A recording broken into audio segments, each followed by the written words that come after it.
The primary focus of traditional estate planning is the orderly and systematic transfer of one's wealth to their intended beneficiaries.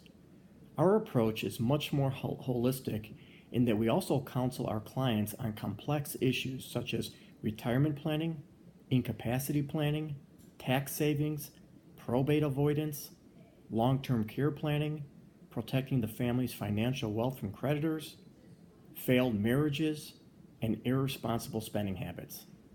We also structure our plans so that our clients can select who will handle various administrative and management functions on their behalf, both during life and after their death. The importance of proper planning can best be appreciated by analyzing an all too common familial situation in which there is no estate plan in effect, such as Mr. and Mrs. Kim. John and Hannah Kim have been married for over 40 years.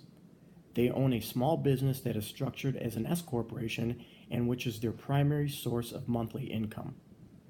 Although Hannah works part-time at the business, she is not involved with the daily operations nor important business decisions. They own a home titled in both their names where they have lived there for 30 years. John also has $300,000 in investment savings. Sadly, John is showing signs of dementia, and Hannah is worried that at some point she will not be able to care for him without assistance. John and Hannah have 2 adult children, Sarah and Benjamin. Sarah is a school teacher and is married to Bob, who John and Hannah are not fond of. Benjamin is single and has not held a stable job, although he occasionally assists at the small business. He enjoys an extravagant lifestyle and tends to live beyond his means. If John were to become disabled, for example, as a result of an accident, stroke, or because of advanced age, such as dementia, Hannah would likely have to go to court and be named John's legal guardian.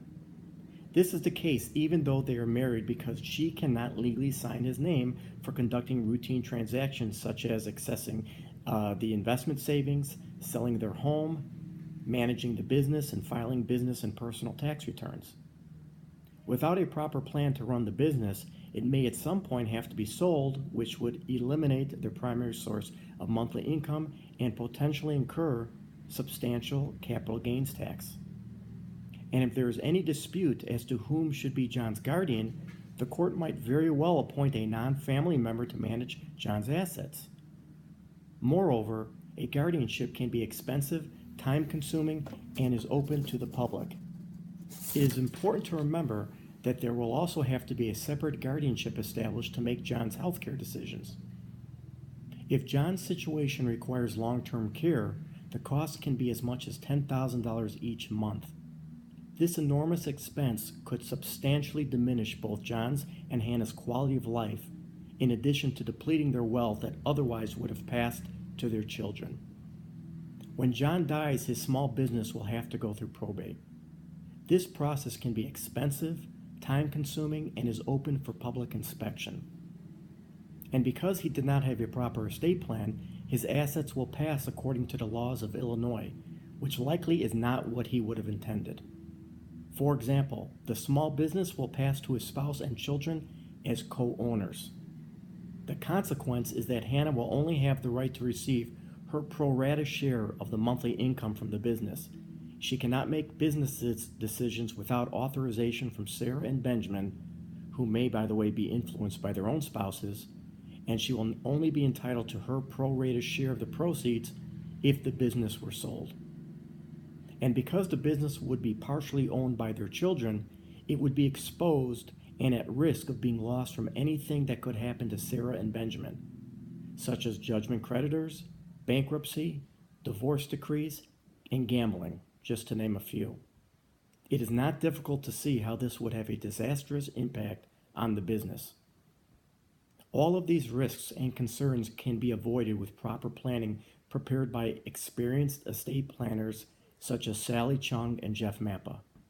To illustrate, we would recommend that John and Hannah transfer the small supply business to a limited liability company that is taxed as an S corporation. This design would provide maximum creditor protection while maintaining attractive tax benefits.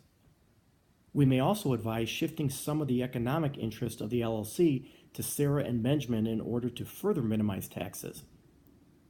Of course, our plan would ensure that John preserves his management control over any property that is transferred to them without adverse transfer and income tax consequences. Our strategy would also ensure a smooth transition and continuation of the business upon John's death, disability, or retirement.